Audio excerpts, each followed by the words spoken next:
today is a rice lager, sometimes known as a Japanese rice lager, Japanese style rice lager, I guess you could say. So like Sapporo, Asahi, and stuff are all rice based. A lot have rice in them. I'm not sure entirely if they're all like how much they use. If they do it these days, I'm sure it's like flaked rice and just to help crisp it up a little bit more.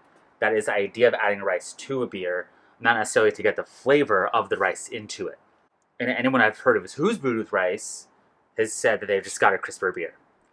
That being said, I want to see if I can maybe get a little more out of it.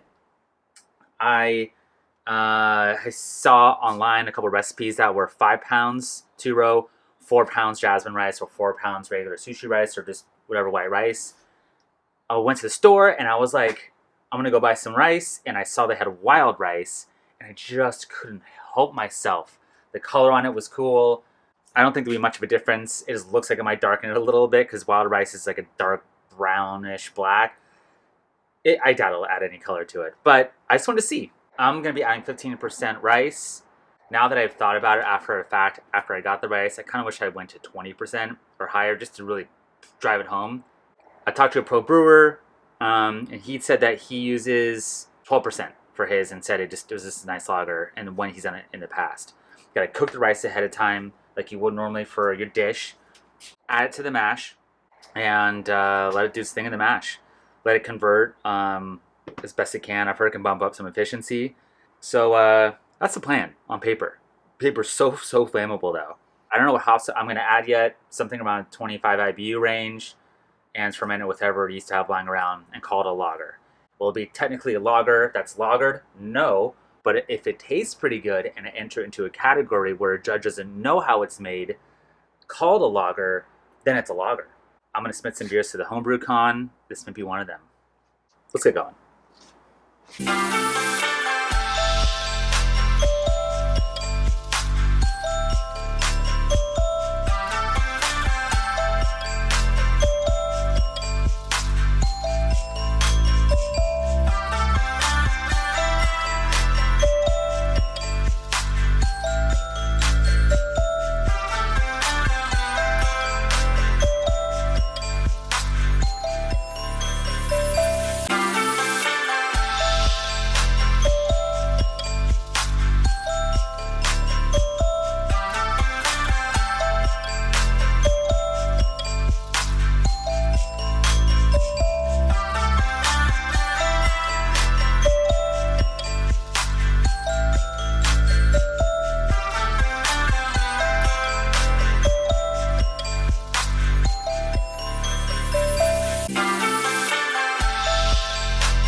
So I wanted to see the temperature would get raised if I added, after I added the rice, I mashed it at 153 degrees Fahrenheit. I was going for 152. I actually left the mash open while I went and got the rice, came back and put it in, stirred it in, and it dropped by 1 degree. So it was at 152 total. It didn't really raise it at all. So that's good to know. Maybe if I poured all the hot water in it, maybe if I included that, it would have raised the temperature, but again, probably by hardly anything. So, for what it's worth.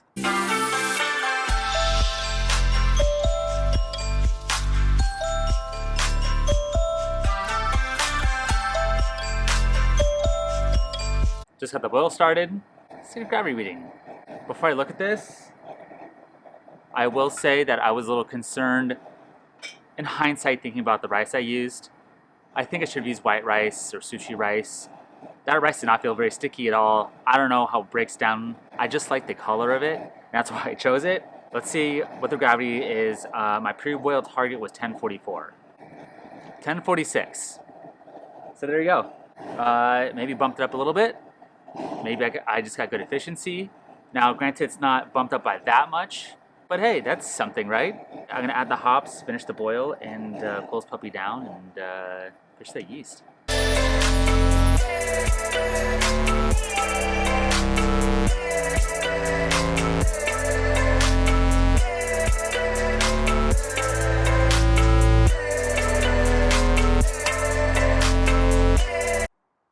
All right, I was going for 1055. 10:57. More like 10:58. So there you go. A little more efficiency with the rice, pre-boil and post-boil. Or just a fluke. So I got some my cross maloofies still. Ever since the first brew day, I haven't had a problem with it. There you go. Brew day completed. Bump in efficiency. The rice did something maybe. And yeah, I'm excited to try this. Full disclosure, I probably should not be calling this a lager anymore. I'm gonna just call it like a blonde ale with rice in the mash. that's really what it is. So yeah, I'm excited to try this. Stay tuned for the tasting on that. Should be up in a couple weeks on paper. And get out there and keep doing your thing. See you next time.